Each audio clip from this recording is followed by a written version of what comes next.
10ஆம் வகுப்பின் முதல் பாடம் கூட்டுத்தொடர்களில் தொகைகள் தொடர்கின்றன. கடந்த கிளாஸில் எண்ணல் எண்களின் தொகையை பற்றி படித்துக் கொண்டோம். இந்த கிளாஸில் கூட்டுத்தொடரின் தொடர்ச்சியான உறுப்புகளின் தொகையை பற்றி படிக்கலாம். நமது கிளாஸ் ஒரு கதையில் துவங்கலாம். கதை நடப்பது 1787 ஆகும். ஜெர்மனியில் உள்ள பிரவுன்ஷை என்ற பட்டினம்.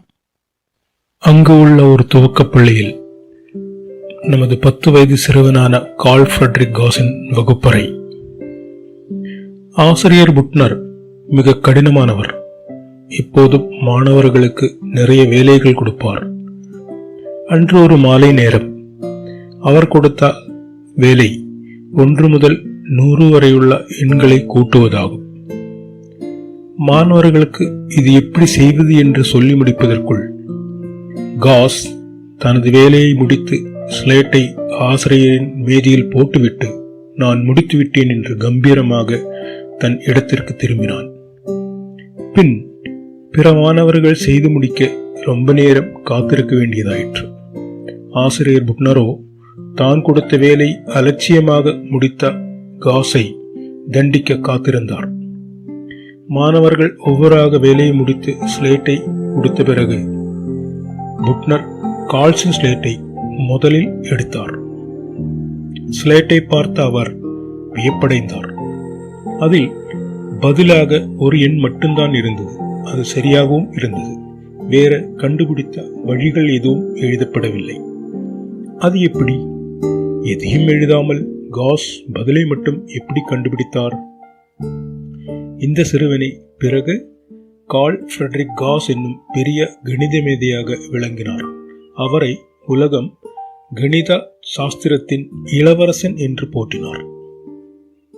காஸ் எப்படி அந்த தொகையை கண்டுபிடித்திருந்திருப்பார்? அந்த முறையை பற்றி படிக்கலாம். இப்போது நாம் பார்த்து கொண்டிருப்பது சில சிகப்பு புள்ளிகள் ஒரு வரிசையாக அடுக்கப்பட்டுள்ளது. மேல் வரிசையில் 1, அடுத்த வரிசையில் 2, அப்படி கீழே ஒவ்வொன்றாக கூடி கூடி எண்ணல் எண்கள் அப்படி 10 வரிசை உள்ளது. 1 to 10 வரைக்கும். இதில் மொத்தம் எத்தனை புள்ளிகள்? 1 to 10 வரைக்கும் கூட்டிக் கொள்ள வேண்டும். 1 2 3 3 3 6 6 4 10 என கூட்டிக் கொள்ளலாம். ஆனால் இப்போது 10 வரிசை தான் உள்ளது. இதில் 50 வரிசை இருந்தால் எப்படி கூட்டிக் கொள்வது? கொஞ்சம் கஷ்டம்தான். அப்போது நாம் இதற்கு ஒரு கணித முறையை கண்டறிய வேண்டும். அதற்காக மேலும் சில புள்ளிகளை எடுத்துக் கொண்டிருக்கிறேன். பாருங்கள், பச்சை புள்ளிகள். சிகப்பு புள்ளிகளை திருப்பி வச்சிருக்கு பச்சை புள்ளிகள். அதில் மேல் வரிசையில் பாருங்கள் எத்தனை புள்ளிகள்? 10. அடுத்ததில் 9, அடுத்ததில் 8. அப்படி மேலிருந்து கீழாக எண்ணல் எண்களை அடுக்கியிருக்கு. இதில் சிகப்பு புள்ளிகளின் எண்ணிக்கையும் பச்சை புள்ளிகளின் எண்ணிக்கையும் சமம் என நமக்கு தெரியும். அப்போ இந்த சிகப்பு புள்ளிகளின் எண்ணிக்கை கண்டுபிடிப்பதற்காக நாம் இந்த 2 முக்கோணங்களையும் பாருங்கள், இந்த முக்கோண வரிசையில் தான் அது அடுக்கப்பட்டிருக்கு புள்ளிகள். இதை 2ஐயும் சேர்த்து வைக்கப் போகிறோம். பாருங்கள், இப்போது சிகப்பும் பச்சையும் சேர்த்து வைக்கப்பட்டுள்ளது. என்ன வடிவம் கிடைத்திருக்கிறது? ஒரு செவ்வக வடிவம். மேல் வரிசையில் பாருங்கள் எத்தனை புள்ளிகள்? ஒரு சிகப்பு, 10 பச்சை, 11 புள்ளிகள். அடுத்ததிலேயோ 2 சிகப்பு, 9 பச்சை, 2 9 அதே 11 தான். அடுத்ததில் 3 சிகப்பு, 8 பச்சை, 3 8 அதே 11 தான். பாருங்கள், ஒவ்வொரு வரிசையிலும் 11 11ஆக. கடைசி வரிசையில் பாருங்கள், சிகப்பு 10, பச்சை 1, 11. இப்போது இந்த செவ்வகத்தில் மொத்தம் எத்தனை புள்ளிகள் உள்ளது? பாருங்கள், 11 11ஆக எத்தனை வரிசை? 10 வரிசை இல்லையா? அப்படி என்றால் புள்ளிகளின் எண்ணிக்கை என்பது 11 பெருக்கல் 10. இதில் சிகப்பு புள்ளிகளின் எண்ணிக்கை எத்தனை? இந்த மொத்த புள்ளிகளின் எண்ணிக்கையின் பாதி அல்லவா? அப்படி என்றால் இந்த 110ஓட பாதி. அது எவ்வளவு? 100ஓட பாதி 50, 10ஓட பாதி 5. அப்படி என்றால் அது 55. பச்சை புள்ளிகளும் சமம் அதேதானே. பச்சை புள்ளிகளின் எண்ணிக்கையும் 110ஓட பாதி, அது 55. இப்போது நாம் இந்த புள்ளிகளை பயன்படுத்தாமல் இந்த எண்களை மட்டும் பயன்படுத்தி எப்படி கண்டுகொள்வது? அதாவது 1 to 10 வரைக்கும் எப்படி கூட்டிக் கொள்ளலாம் இந்த புள்ளிகள் இல்லாமல்? இந்த எண்களை ஒரு வரிசையாக கூட்ட வேண்டும். நாம் 1 + 2 + 3 + 4 அப்படி 10 வரைக்கும் கூட்ட வேண்டும். இந்த தொகையை S என்ற எழுத்தால் குறிப்பிடலாம். அப்படியெனில் S சமம் 1 + 2 + 3 அப்படி 10 வரைக்கும் கூட்ட வேண்டும். இதில் நாம் பச்சையை கூட்டும் போது எப்படி கூட்டினோம்? திருப்பி கூட்டினோம் அல்லவா? அப்படி என்றால் இன்னொரு S எடுத்துக்கொள்ளலாம். S சமம் 10 + 9 + 8 அப்படி 1 வரைக்கும். இதில் மேலிருந்து கீழாக கூட்டி எடுத்தால் பாருங்கள், மேலிருந்து கீழே இடது பக்கத்தில் S-ம் S-ம் கூட்டும் போது 2S. முதல் எண்கள் 1-ம் 10-ம் 11, அடுத்தது 2-ம் 9, அடுத்தது 3-ம் 8. இவையெல்லாம் கூட்டும் போது 11 11 என நமக்கு கிடைக்கும் அல்லவா? அப்படியெனில் 2S சமம் 11 + 11 + 11 அப்படி எத்தனை தடவை வரும்? 10 தடவை. ஏன்னா 1 to 10 வரைக்கும் தானே. அப்படி எனில் 10 தடவை. அதாவது 2S சமம் 10 × 11. எனவே S சமம் 10 × 11ஓட பாதி, அதாவது 110ஓட பாதி சமம் 55. அப்படி என்றால் 1 to 100 வரைக்கும் உள்ள எண்களின் தொகை எவ்வளவு? அதாவது 1 முதல் 100 வரையுள்ள எண்ணல் எண்களின் தொகை எப்படி கண்டுகொள்வது? பாருங்க, S சமம் 1 2 3 4 எக்ஸெட்ரா 98 99 100 என எடுத்துக்கொள்ளலாம். திருப்பி எடுக்கும் போது S சமம் 100 + 99 + 98 எக்ஸெட்ரா 3 + 2 + 1 என எடுத்துக்கொள்ளலாம். மேலிருந்து கீழாக கூட்டிக் கொள்ளும் பொழுதோ பாருங்கள், S-ம் S-ம் கூட்டும் போது 2S, 1-ம் 100-ம் கூட்டும் போது 101, 2-ம் 99-ம் கூட்டும் போது அதே 101 தான், 3-ம் 98-ம் கூட்டினாலும் அதே 101 தான். அப்படி தொடர்ந்து 98 3 101, 99 2 101, 100 1 101. இப்போது எத்தனை 101கள் வந்திருக்கிறது? 1 to 100 வரைக்கும் அல்லவா? அப்படி எனில் 100 101 வந்திருக்கிறது. அதாவது 2S சமம் 100 × 101. அப்படி என்றால் S எவ்வளவு? இந்த 100 × 101ஓட பாதி, அதாவது அரை பெருக்கல் 100 × 101 சமம் அரை பெருக்கல் 100 × 101ங்கிறது 10100. 10100ஓட பாதி. அப்படி என்றால் 10,000-ன் பாதி 5000, 100-ன் பாதி 50, 5050. இப்படி எளிதாக கண்டுகொள்ளலாம். இங்கு கவனமாக புரிந்து கொள்ள வேண்டிய ஒரு விஷயம் என்னவென்றால், 1 to 100 வரைக்கும் கூட்டும் போது 100ஐயும் 101ஐயும் பெருக்கி அதோட பாதி. அப்படி என்றால் 1 to 50 வரைக்கும் கூட்டும் போது 50ம் 51ம் பெருக்கி அதோட பாதி. 1 to 60 வரைக்கும் கூட்டும் போது 60ம் 61ம் பெருக்கி அதோட பாதி. இனி இதன் இயற்கணிதம் பார்த்துக் கொள்ளலாமே. இயற்கணித முறையில் 1 முதல் n வரையுள்ள எண்ணல் எண்களின் தொகை எப்படி கண்டுகொள்ளலாம்? அதாவது S சமம் 1 + 2 + 3 etcetera n-2 n-1 n. 1 to n வரைக்கும் உள்ள எண்ணல் எண்கள். திருப்பி எழுதும் பொழுது S சமம் n + n-1 + n-2 எக்ஸெட்ரா 3 + 2 + 1. மேலிருந்து கீழாக கூட்டினால் 2S சமம் 1 + n அப்படி என்றால் n+1, 2 + n-1, அதாவது 2ம் -1 அது +1, அப்ப n+1. பாருங்கள், ஒவ்வொரு இடத்திலையும் n+1 n+1 n+1 என கிடைக்கும். அப்படி எத்தனை n+1? n+1 அதாவது n தடவை கிடைக்கும். n பெருக்கல் n+1. அப்படி என்றால் S சமம் n பெருக்கல் n+1ஓட பாதி, அரை பெருக்கல் n × n+1. இது இயற்கணித முறையில் இந்த n வரைக்கும் உள்ள எண்ணல் எண்கள் கண்டுபிடிக்க வேண்டிய ஒரு சூத்திரமாகும். அதாவது இதை ஒரு கருத்தாக எழுதி கொண்டால் 1 முதல் தொடர்ச்சியான சில எண்ணல் எண்களின் தொகை கடைசி எண்ணுக்கும் அதன் அடுத்த எண்ணுக்கும் உரிய பெருக்கற் பலனின் பாதியாகும். எண்ணுக்கும் n+1க்கும் உள்ள பெருக்கல் பலன், அதை ரெண்டையும் பெருக்கி அதோட பாதி. இதை ஒரு கருத்தாக உங்கள் நோட்டு புத்தகத்தில் எழுதி கொள்ளுங்கள். இப்போது முதல் எண் இரட்டை எண்களின் தொகை எவ்வளவு? எண் இரட்டை எண்கள் என்றால் 2, 4, 6, 8, 10 அப்படி எண் வரைக்கும் உள்ள இரட்டை எண்கள். இதை ஒரு வரிசையாக எழுதினால் s சமம் 2 பிளஸ் 4 பிளஸ் 6 பிளஸ் எக்ஸெட்ரா 2 எண் இல்லையா? எண் இரட்டை எண்கள் என்றால் கடைசி எண் 2 எண் எடுத்துக்கொள்ள வேண்டும். இதில் 2 பொதுவாக வெளியே எடுத்தால் 2 பெருக்கல் 1 பிளஸ் 2 பிளஸ் 3 பிளஸ் எக்ஸெட்ரா என் என எழுதிக் கொள்ளலாம். இதில் 1 முதல் n வரையுள்ள எண்கள் தானே பிராக்கெட்டுக்குள்ளே உள்ளது, அடைப்புக்குறியின் உள்ளே உள்ளது.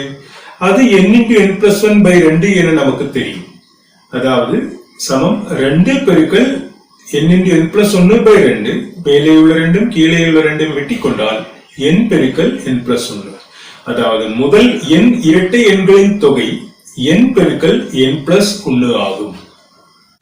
இப்போது 1 முதல் n வரையுள்ள ஒற்றை எண்களின் தொகையை கண்டுபிடிப்போம். முதல் n ஒற்றை எண்களின் தொகை s சமம் 1 plus 3 plus 5 plus etcetera n. இதை ஒரு கூட்டுத்தொடராக எடுத்துக்கொள்ளலாம். முதல் உறுப்பு 1, பொது வித்தியாசம் 2. அப்படி என்றால் இதன் இயற்கணித வடிவம் என்பது xn சமம் பொது வித்தியாசம் 2, அதை என்னால் பெருக்கி 1ற்கு முதல் உறுப்பிற்கு முன்னாடி உள்ள உறுப்பை கூட்ட வேண்டும். பொது வித்தியாசம் 2ன்னா 2n. இனி கூட்ட வேண்டிய எண் 1ற்கு முன்னாடி உள்ள உறுப்பு 1லிருந்து ஒரு பொது வித்தியாசத்தை கழிக்கும். 1லிருந்து 2ஐ கழித்தால் 1 - 2 சமம் -1. அப்படி என்றால் 2n - 1. இது இத்தொடரின் இயற்கணித வடிவமாகும். இனி எண்ணின் மதிப்பு 1, 2, 3 என வரிசையாக எடுத்தால் ஒற்றை எண்களின் தொடர் கிடைக்கும். x 1 எடுக்கும்போது 2 பெருக்கல் 1 - 1 அதாவது 2 - 1. x 2 எனில் 2 பெருக்கல் 2 - 1 அது 4 - 1. x 3 எனில் 2 பெருக்கல் 3 - 1 6 - 1. இதில் முதலில் 2 - 1 1, 4 - 1 3, 6 - 1 5. அப்போது 1, 3, 5 என வரிசையாக நம் ஒற்றை எண்கள் கிடைத்துக் கொண்டிருக்கும். அப்படியே தொடர்ந்தால் கடைசி உறுப்பு xn சமம் 2n - 1. இது இந்த தொடராகும். இதை மேலிருந்து கீழாக கூட்டும் பொழுது x1 plus x2 plus x3 plus etcetera xn சமம் வலது பக்கத்தில் கூட்டும் போது 2 - 1, 4 - 1, 6 - 1 அப்படி கூட்டி 2n - 1 வரைக்கும் கூட்ட வேண்டும். இதில் பாருங்கள், முதலில் உள்ளது 2, அடுத்ததுல 4, அடுத்ததுல 6, அடுத்ததுல 2n, பின்ன -1 -1 -1 -1 இல்லையா? இதை கொஞ்சம் மாற்றி எழுதினால் 2 plus 4 plus 6 plus etcetera 2n minus எத்தனை ஒண்ணுகளை கழித்திருக்கிறோம்? எண் எண்ணிக்கை ஒண்ணுகளை கழித்திருக்கிறோம். அதாவது 1 பிளஸ் 1 பிளஸ் 1 பிளஸ் எக்ஸெட்ரா 1 எத்தனை தடவை? n தடவை. இதில் முதலில் உள்ளது 2, 4, 6, 8, 2n இல்லையா? இதில் 2 வெளியே எடுத்தால் 2 பெருக்கல் 1 plus 2 plus 3 plus etcetera n minus 1ஐ என்னால் பெருக்க வேண்டும், அதாவது -n. இது சமம் முதலில் உள்ளது 2 பெருக்கல் அரை பெருக்கல் n × n+1 -n. அப்படி என்றால் 2 2 விட்டும் பொழுது n² + n - n. இதில் n n போனால் n². இதை ஒரு கருத்தாக எழுதி கொண்டால் 1 முதல் தொடர்ச்சியான ஒற்றை எண்களின் தொகை எண்களின் எண்ணிக்கையின் வர்க்கமாகும். இனி ஒரு கூட்டுத்தொடரின் முதல் n உறுப்புகளின் தொகை கண்டுகொள்ளலாம். ஒரு கூட்டுத்தொடர் அதன் இயற்கணித வடிவம் xn சமம் an + b என்ற வடிவத்தில் ஆகும். அது நமக்கு தெரியும். இங்கு a என்பது பொது வித்தியாசம், b என்பது முதல் உறுப்பிற்கு முன்னாடி உள்ள உறுப்பு. இதில் எண்ணின் மதிப்பு 1, 2, 3 என வரிசையாக எடுத்தால் இந்த கூட்டுத்தொடரின் ஒவ்வொரு உறுப்பாக கிடைக்கும். அவைகளை கூட்டும் பொழுது s சமம் x1 plus x2 plus x3 plus etcetera xn - 2, xn - 1, xn இப்படி வரிசையாக எழுதிக் கொள்ளலாம். திருப்பி கூட்டினால் s சமம் xn முதல்ல xn மைனஸ் 1 xn மைனஸ் 2 அப்படி தொடர்ந்து x3 x2 x1. இதில் மேலிருந்து கீழே கூட்டினால் sms இடது பக்கம் கூட்டும்போது sms கூட்டும்போது 2s. அடுத்தது வலது பக்கத்துல x1 xn கூட்ட வேண்டும், x2 xn மைனஸ் 1 கூட்ட வேண்டும். இப்படி கூட்டணும். அதுல x1 பிளஸ் xn அது ஒரு group, x2 plus xn minus 1 அப்படி வரிசையாக கடைசியில xn பிளஸ் x1. இதில் ஒவ்வொரு அடைப்புக்குறிக்கும் உள்ளே உள்ள உறுப்புகளை பாருங்கள். அதன் இடங்களின் தொகை 1 n, அப்ப n பிளஸ் 1, 2 n மைனஸ் 1 கூட்டும் பொழுது அதுவும் n பிளஸ் 1 தான் கிடைக்கும். 3 n மைனஸ் 2 கூட்டும் போது n பிளஸ் 1 தான். இப்படி இடங்களின் தொகை சமம் எனில் அந்த உறுப்புகளின் தொகையும் சமம் என நமக்கு தெரியும். அதாவது இந்த ஒவ்வொரு அடைப்புக்குறிக்கும் உள்ளே உள்ளதும் x1 பிளஸ் xn என்பதற்கு சமமாகும். அதன் விளக்கம், இதில் மொத்தம் எத்தனை அடைப்புக்குறிகள் உள்ளது? n தடவை இருக்கிறது. அதாவது n பெருக்கல் x1 பிளஸ் xn ஆகும்.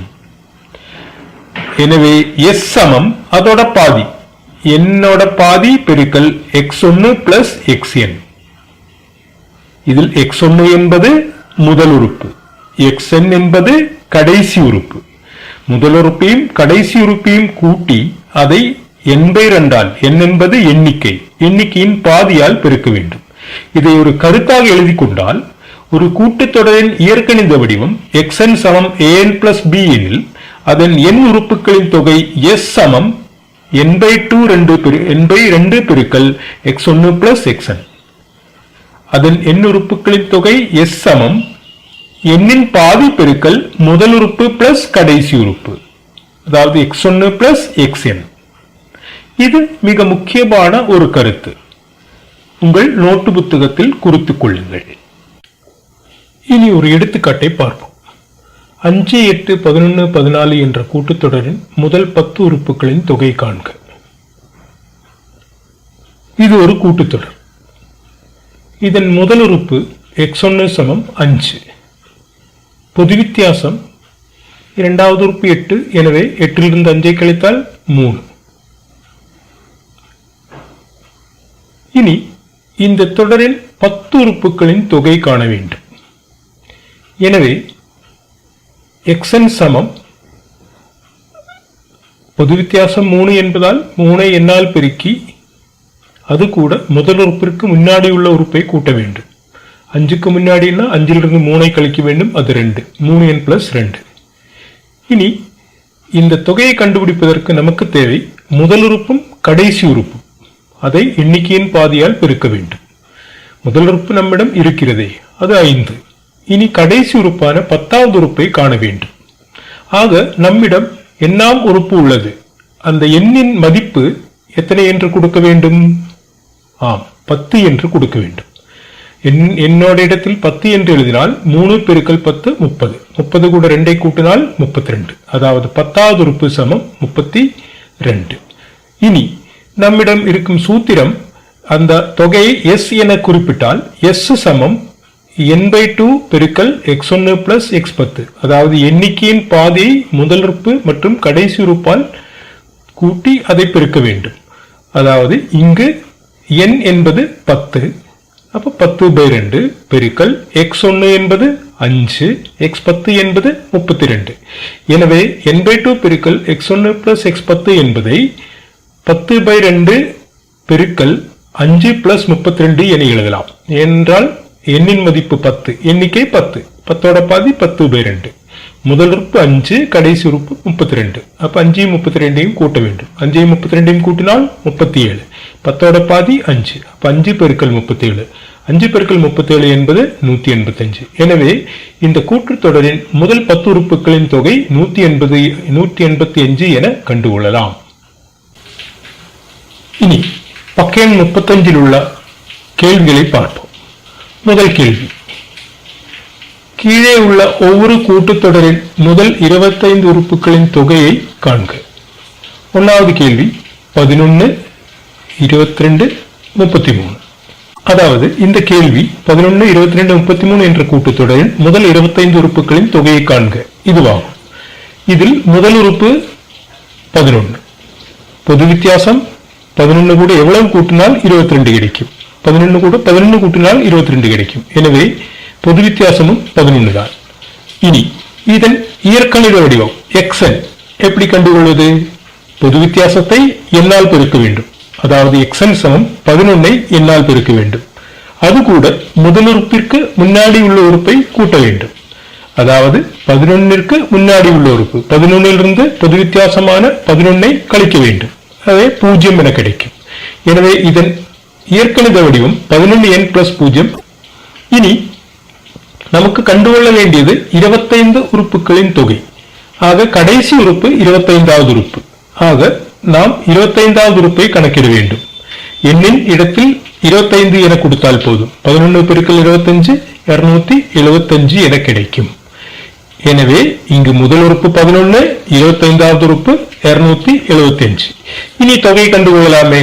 S சமம் எண்ணிக்கையின் பாதியை முதல் உறுப்பு மற்றும் கடைசி உறுப்பு இவற்றின் தொகையால் பெருக்க வேண்டும். அதாவது S சமம் n/2 பெருக்கல் x1 plus x25. இங்கே n என்பது 25, x1 முதல் உறுப்பு என்பது 11, x25 என்பது 275. ஆக 25/2 பெருக்கல் 11 plus 275. இங்கு 25 பாதி கண்டுகொள்வது கொஞ்சம் கஷ்டம். தசமம் வரும் இல்லையா? அது ஒரு ஒற்றை எண். எனவே 11ஐயும் 275ஐயும் கூட்டினாலோ 286 என கிடைக்கும். அதாவது 25/2 பெருக்கல் 286. இது ஒரு இரட்டை எண். அதோட பாதியை கண்டுகொள்ளலாமே. 286 பாதி 143. எனவே 25 பெருக்கல் 143. அது எவ்வளவு? 3575.